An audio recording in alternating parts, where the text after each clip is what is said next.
Yeah, it's time to get some more hoops in here with Kevin McPherson now from Hogville.net, our hoops insider. Kevin, let's talk about Isaiah Joe not being with the Hogs on the court at the moment. Obviously ruled out indefinitely prior to that loss to Auburn. So Arkansas has not won since he was ruled out indefinitely. You look at this, the absence of Isaiah Joe. It's not just about his shooting ability, is it, Kevin? No, I mean, his scoring, his shooting, that's what he's known for. But that's the common denominator. When you look at Arkansas' struggles and problems in each of these games, you can point to different things in each game, and each game has its own script that kind of plays out. But the common denominator is the absence of Isaiah Joe. Again, the scoring production, but he changes the game on both ends of the floor. He's a solid defender. If you look at Arkansas, in these last few games, the last couple of games especially, the shooting percentages on the road for Tennessee hover around 50%, and then Mississippi State yesterday, going nearly 60%. That team was at 62% most of that game and settled at 59%. But Arkansas's defense has been impacted. The rotations are shorter. Guys that are not used to playing are being counted on both ends of the floor. We start to see that show up. The turnover problems have reared their head.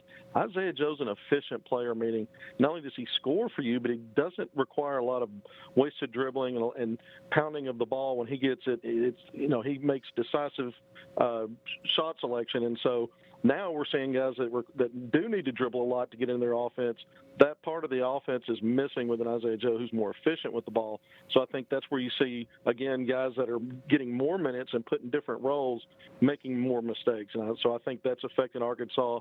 And then you look at how players are defended. Mason Jones, Desi Seals, Jimmy Witt, these guys use a lot of driving in their games. And when you don't have that NBA range three-point presence that defense have to really focus on, they can't help off Isaiah Joe, and so that's one less defender that can help on the helps part of things that now teams are able to use to stop driving for these players for Arkansas that are now trying to really struggle getting Arkansas over the hump.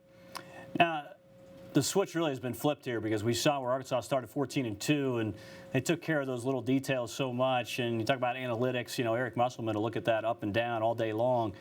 And now in this stretch of 7 out of 9 losses, 7 losses in 9 games, that is, here's the deal. They're not taking care of some of those little details, right, Kevin? That's it. And a part of it is as the grind of the season wears on and the guys play heavy minutes and we're short Isaiah Joe, we just talked about that, you get tired and mistakes creep in. And sometimes it becomes a little more difficult to execute. And so at the end of games, the teams that are fresher, the teams that aren't missing players, that are maybe clicking on more cylinders, there's a fine line there between winning and losing, and we're seeing that. Arkansas is not quite able to get over that finish line first. They were able to do that. This team's been in every game except one. They had the one outlier at Tennessee on Tuesday, but to have 7 losses by a combined 31 points, that's less than 4 points per game margin on those losses.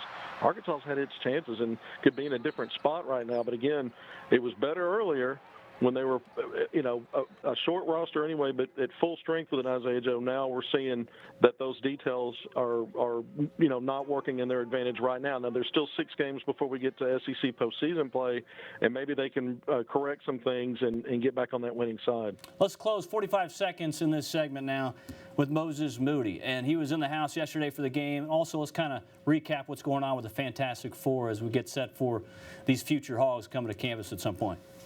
Yeah, I was able to write a story and talk to each young man, all 4 of the Arkansas commits. Well, one's actually signed Devontae Davis earlier in the week. We're less than 2 months away from signing day, and all these guys came on board in November, so we're kind of in that midway point since they committed or signed to actually getting them on campus. And Moses Moody being at the game Saturday, said a lot. Montverd's undefeated. They're going to play in the Geico National Championship Tournament in April, so he came home for a short break but wanted to be there.